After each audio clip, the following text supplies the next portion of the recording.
ஈரோடு புறநகர் மேற்கு மாவட்ட அதிமுக அலுவலகத்தில் ராஜினாமா கடிதத்துடன் ஏராளமான நிர்வாகிகள் குவிந்திருக்கிறார்கள். இது குறித்த விவரங்களை தர இருக்கிறார் செய்தியாளர் ரஞ்சித். இன்று எத்தனை பேர் ராஜினாமா செய்ய இருக்கிறார்கள்? விவரங்களை வழங்கலாம்.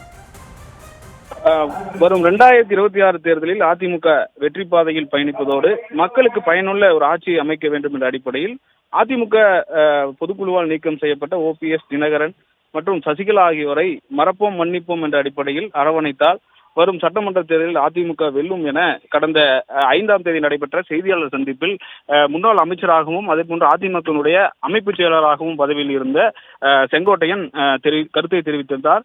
இந்த நிலையில் அவரது செய்தியாளர் சந்திப்புக்கு முன்னதாக தனது ஆதரவாளர்களுடன் அந்த கோபிச்செட்டிப்பாளையம் சாலையில் ரோட் ஷோ எல்லாம் நடத்தி தன்னுடைய பலத்தை காண்பித்திருந்தார். இந்த நிலையில கட்சியினுடைய கட்டுப்பாட்டை மீறி அமைப்பு செயலராக இருந்த செங்கோட்டையன் செயல்பட்டதாக கூறி அவரை கட்சியில் இருந்து விடுவித்து அதனுடைய பொதுச் செயலாளர் எடப்பாடி பழனிசாமி அறிக்கை வெளியிட்டிருந்தார். அவருடன் பல்வேறு கோபிச்செட்டிப்பாளையம் ஒன்றியத்தைச் சேர்ந்த பல்வேறு ஒன்றிய கழக செயலாளர்களும் நீக்கம் செய்யப்பட்டு விடுவிக்கப்பட்டிருந்தனர்.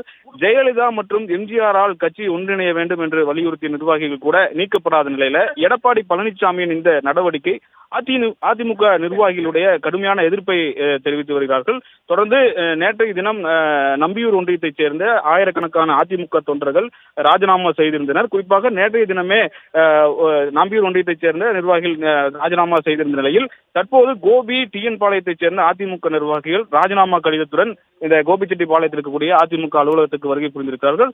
கட்சி வெற்றி பாதையில் பயணிக்க வேண்டும், செங்கோட்டையினுடைய நல்ல நோக்கம் நிறைவேற கழகம் ஒன்றுபட வேண்டும் என்ற கருத்தை முன்னிறுத்தி அவரை நீக்கியதற்கு எதிர்ப்பு தெரிவித்து இந்த கட்சியில் இருந்து தாங்களும் பதவி விலகுவதாகவும் கழகம் ஒன்றுபட்டால் தொடர்ந்து கட்சியில் நீடிப்பதாகவும் அவர்கள் இந்த கடிதத்துடன் வலியுறுத்தி இருக்கின்றனர். தொடர்ந்து இந்த பகுதியில் அதிமுக அலுவலகத்தில் சுமார் 500க்கும் மேற்பட்ட அதிமுக நிர்வாகிகள் திரண்டிருக்கிறார்கள். தொடர்ந்து முன்னாள் அமைச்சர் செங்கோட்டையனுடைய முன்னிலையில் தாங்களும் ராஜினாமா செய்வதாக கடிதத்துடன் வருகை புரிந்திருக்கிறார்கள்.